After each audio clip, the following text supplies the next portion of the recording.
नवरात्रि अनुष्ठान का 8वां दिन 8वीं संध्या और अंतिम संध्या है। हम लोग इस बार गोस्वामी तुलसीदास द्वारा रचित रामचरितमानस में 4 घाट का वर्णन कर रहे हैं। आज भी राम कथा की महिमा उस युग से ज़्यादा है। तुलसीदास जी का घाट भक्ति का घाट है, पर भक्ति के घाट में बड़े संकट होते हैं। सबसे आसान मार्ग भक्ति का है, पर सबसे कठिन मार्ग भी है भक्ति का।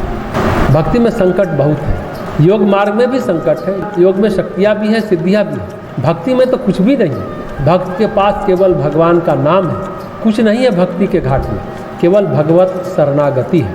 चलते जा रहे हैं, एक पल तो ऐसा आता है कि कर्मकांड फीके पड़ जाते हैं, कोई पूजा पाठ असर नहीं करते हैं, कैसे रक्षा करें, सारे विधान फीके पड़ने लगते हैं। भक्ति की यात्रा में बड़े बड़े संकट आते हैं। तुलसीदास जी महाराज को जब फोड़ा हुआ तब उन्होंने हनुमान बाहुक लिखा।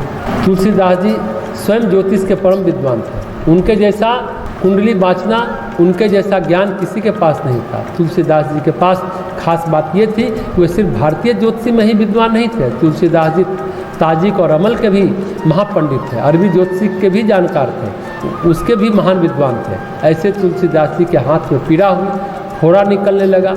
तुलसीदास जी हनुमान बाहुक में कहते हैं, भाल की काल की रोष की त्रिदोष की है, वेदन विषम पाप ताप छल छाह की, कर्मन कूट की जंत्र मंत्र की, पराही जाही पापनी मलिन मन माह की, पह ही सजाए नत कहत बजाए तो ही, बाबरी न हो ही बानी जानी कपिनाह की। तो जो पीड़ा हुई है महाराज, वह पीड़ा काल की कपाल की लिखावट है या समय प्रतिकूल है, क्रोध है किसी का या त्रिदोष है या मेरे भयंकर पापों का परिणाम है, दुख है या धोखे की छाया है। कितने लोग तुलसीदास जी पर मारण प्रयोग करते रहते हैं, कहते हैं किसी ने मेरे ऊपर मारण का प्रयोग किया है या कर्म का फल है, अन्यथा यंत्र मंत्र बूटी वृक्ष का फल है। अरे मन की मैली पापनी पूतना, भाग जा नहीं तो डंका पीट कर कहता हूँ, कपिराज का स्वभाव जानकर तू पगली न बन, जो बाहु की पीड़ा रहे महावीर बलवान, हनुमान की दुहाई मैं सौगंध खाता हूँ कि वह रह नहीं सकती। तुलसीदास जी को जो बाह की पीड़ा हुई तो ज्योतिष के बड़े विद्वान थे।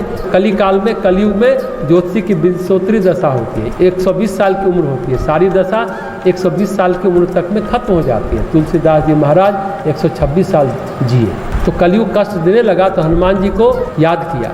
अब इस बाह की पीड़ा के निवारण के लिए जिसने जो कहा किया, मेरे ही पाप अथवा तीनों ताप अथवा सामस बाहु की पीड़ा बढ़ी हुई है, वह न कही जाती है न सही जाती है। सोचिए कितना कष्ट होगा। अनेक औषधियाँ यंत्र तंत्र मंत्र लोगों ने टोटका किया, वह भी किया, देवताओं को मनाया, पर सब व्यर्थ हुआ।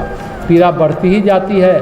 ब्रह्मा विष्णु महेश कर्मकाल और संसार का समूह जाल, कौन ऐसा है जो आपकी आज्ञा को न मानता हो। हे रामदूत, तुलसी आपका दास है और इसे आपने अपना सेवक कहा है। हे वीर, आपको न कहूँ तो किसे कहूँ।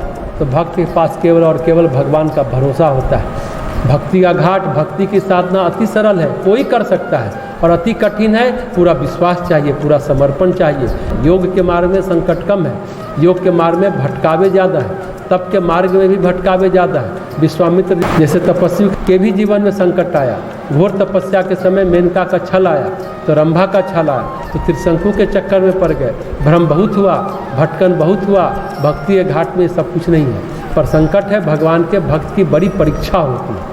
तुलसीदास जी महाराज जो भक्ति का घाट लिखा है, उसे भक्ति का घाट कहा है। राम कथा को लिखना और राम कथा का प्रचार होना, सच पूछे तो ये सारा काम किया भगवान ने, लेकिन परीक्षा हुई तुलसीदास जी की। कठिन परीक्षा होती रही।